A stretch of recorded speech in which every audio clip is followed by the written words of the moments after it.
Hello and welcome back, YouTubers, to another episode of Pokemon Theories. I'm your host, Protomario, and this is the show where we discuss theories ranging from Red being a ghost to why the heck Jinx. Hello and welcome back to another Pokemon Theory. Today's theory is, why is the Silph Scope only necessary in the original Pokemon Red, Blue, and Yellow's Lavender Town Pokemon Tower?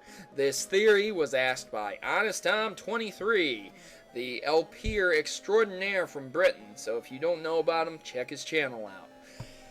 So, to think about this theory, I made several hypotheses, ranging from maybe the Team Rocket's murdering Cubone and taking the Cubone skulls to killing Pokemon and leaving behind angry ghost Pokemon. But that theory didn't work out because when you use a glitch to get past the angry Marowak and defeat the Team Rocket people that are in there without retrieving the Silph Scope, then the Team Rocket people are gone and the angry ghosts are still there, prompting you to still need the Silph Scope to see them. So, why do you need a Silph Scope to see them? Well, first, let's identify what a Silph Scope is. A Silph Scope is a peripheral, or an item, that allows you, the player, to identify ghost Pokemon. It appears in Generation 1, and of course the remakes, Fire Red and Leaf Green. The item and the name also suggest that it is made by the Silph Co. Silph Scope, man. Why would Silph Co. name it Silph Scope? Wouldn't it be better to be named the Ghost Scope or the Identifying Scope? I mean, the Master Ball wasn't named the Silph Ball, was it? Silph Co. is known for making a lot of things, like Pokeballs, the Master Ball, and of course the Silph Scope. The Silph Scope was originally stolen by Team Rocket and obtained in the Team Rocket hideout after you defeat Giovanni. But obviously, the Rockets at the Lavender Tower have Silph Scopes because they were able to get through and see the ghost Pokemon and steal the skulls of Cubone and the ghost of Marowak. So, definitely establish that they have a Silph Scope.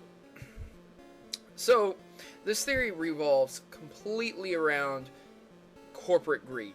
And you might be thinking to yourself, what are you talking about, Proto? How does a Silph Scope that allows you to see ghost Pokemon in a tower full of dead Pokemon revolve around corporate greed? Well, I'm glad you asked that question. Let me enlighten you. Silph Co. was financially troubled.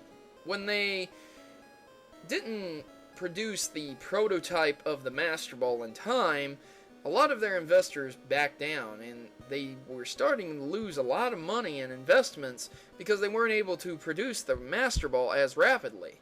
Eventually, they did turn to Team Rocket's Giovanni for some side investing, and well, that didn't play out too well. But I'm getting ahead of myself. Before that, even, they decided to take a new venture, a really odd venture that led them to create the Silph Scope. Lavender Town has nothing going for it. It doesn't even have a gym, so, you know, the people who travel there really aren't getting much other than to see dead Pokemon. Not the most lively driven community. Nevertheless, when Silph Co.'s president approached the mayor, Mr. Fuji, quote-unquote, because there's not really any Pokemon mayors, but when he approached Mr. Fuji with an idea, he was not exactly accepted in. So then he decided to turn to Team Rocket. Team Rocket accepted his idea. What was that idea? Well, let's make a peripheral that would require trainers to purchase in exorbitant amounts of money to make them see ghost Pokemon. While this was a really good idea at the time, they didn't have the chance to mass produce these scopes and sell them on the market. But what occurred was that Silph took a number of its employees and a couple of the Team Rocket grunts and took them over to the Pokemon Tower.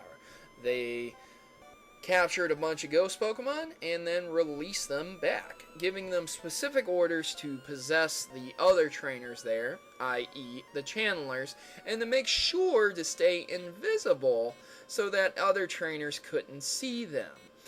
That way, the channelers that were possessed were being watched by the Ghastly and Haunters to make sure that the other Pokemon, the other ghost Pokemon that were there, were doing their job. That's why you can see Cubone, but you can't see Ghastly or Haunters. So the Ghastlies and the Haunters kept the other Ghastlies and Haunters in line so that every time the player went through and saw a ghost Pokemon, it would come up invisible. Like, oh my god, there's something I need to see these Pokemon. There's even a sign out front Lavender Town that advertises this, proclaiming, "Make the invisible plain to see," from none other than Silph Scope. Why would a Pokemon Tower need a sign like that?